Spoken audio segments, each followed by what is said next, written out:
If you could see the amount of dancing in the studio right now, you would be ultra impressed. I'm so glad. I always say this. I'm so glad that we're not on TV because people would turn. Well, actually, you probably watch it.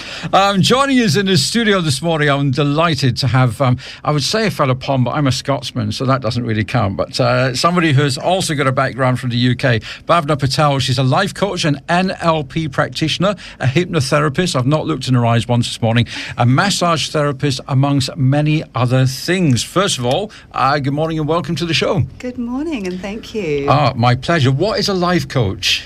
Well, a life coach is a person that uses a formal coaching process, whichever one that is, there's many, and helps people to work towards their goals, create change in their life, to have a more positive, happier life for themselves.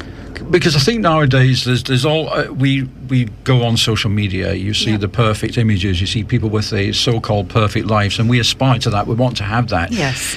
Is your role to maybe give people a more realistic perspective on what they can do within themselves? So the work that I do is very much around belief change. So I help people to create and embed positive beliefs for themselves. So we grow up and we learn limiting beliefs. I can't go to university. I can't afford that car. I can't get that job. And things so on and so forth. I'm not good enough.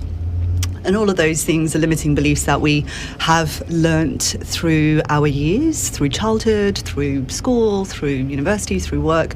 And they prevent us from actually, or they create sabotages for when we want to set goals for ourselves that are higher than what we think we can achieve.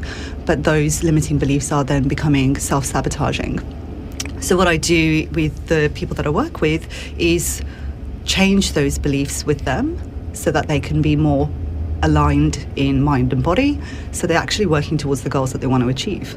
So part of the role then is giving people self-confidence and making them believe they can actually do something. Yeah, definitely. So a lot of the people that I've worked with already have seen some amazing changes just in terms of their own mental attitudes. So believing that they can actually achieve something from their core, where they've got all of these niggly sort of, that thing on the shoulder. Oh, we've all got one of them. Whatever you want to call it. I've heard many names for it. I have my own one. There was a comedian many years ago in the UK called Bennett. I don't remember him. And he had Captain Paranoia that used to sit on his shoulder. That's a great name. Yeah, very often that is the case. So from the beginning then, somebody thinks, I'm not happy, I'm not content. Take us through the process. If they contacted you, what would you do with them? How do you work out whether or not you can help them? So initially just starts with a bit of a conversation as to what it is that they want instead. The process that I use then, if we're both happy that we want to work together, because it's very much a mutual relationship, and the work that we do has got to be, I guess, I'm facilitating their change. I'm not doing the change and making the change for them. I'm facilitating them achieving change. Sure. So in the work itself, in a coaching session itself, I'd be working with them to do what we call balances, and it's utilising the whole brain state to create a change and a more positive outlook by engaging both parts of the brain. And obviously what people don't realise, it's funny noting that you're a hypnotherapist. We had a hypnotherapist here a few weeks ago, Wayne Donnelly, and we were talking about how powerful the subconscious is, and also the fact that we can go into a trance state without realising it. And I always say, do you remember driving to and from work every day? And chances are you probably don't. Yeah, it's become such an automatic process for us that our subconscious mind has taken over and our conscious is kind of wondering about other stuff, which is probably has its pros and its cons. I'm not sure how safe it is to go into a trance state whilst driving. Definitely not. No, I learned that the hard way over the weekend, but that's another story for another day. Are there people, I mean, it's the same as, I'm guessing, with hypnotherapy, are there people that just aren't receptive to this? It's so with hypnotherapy, I say, and I tell everybody that everybody can be hypnotized. I explain it in a way that is, if you can fall asleep, you can be hypnotized, because it's going into a deep relaxation state. So if you can be deeply in a deeply relaxed state, you can be hypnotized. It's just the resistance that you have to the process, where there's beliefs again around what the hypnotist will do to you whilst you're in a trance state. So will you make me act like a chicken? Or eat onions. Not. Of course not. If you want to act like a chicken, you can do that all by yourself. Yeah, off you go then. Yeah, it was interesting to say Wayne Donnelly had the same thing, and it's as he would say, there are many other forms of poultry out there, yes. so you don't have to be a chicken. So obviously you made a decision. This is the career path. This is the direction that I want to go in. Yeah. Before you were doing this, what was your background? What were you doing? So my background's in people development. So I've been working for the last 15 years in corporate environments, doing training development, creating strategies within HR and training and development for businesses to help them to grow their people in a way that aligns to the business growth, and then delivering training in management, leadership, team building, professional skills.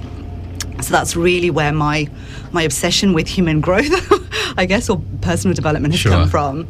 And coaching has been an intermittent part of that, I guess, in a more informal way with managers that I've worked with and people that I've worked with in that corporate environment, just coaching them to get more out of their teams and more out of themselves.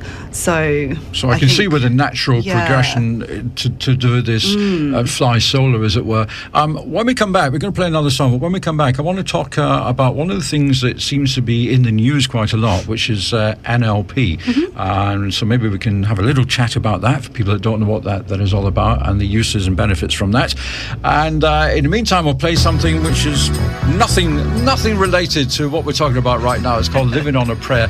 Mike Bennett on the morning show here on Logan City's 101 FM. Thank you ever so much for joining us. Bhvana Patel is our studio guest. We'll be back with her in just about 3.5 minutes from now. Anything you want to ask, you can always give us a call, 3808 1101. That's the number.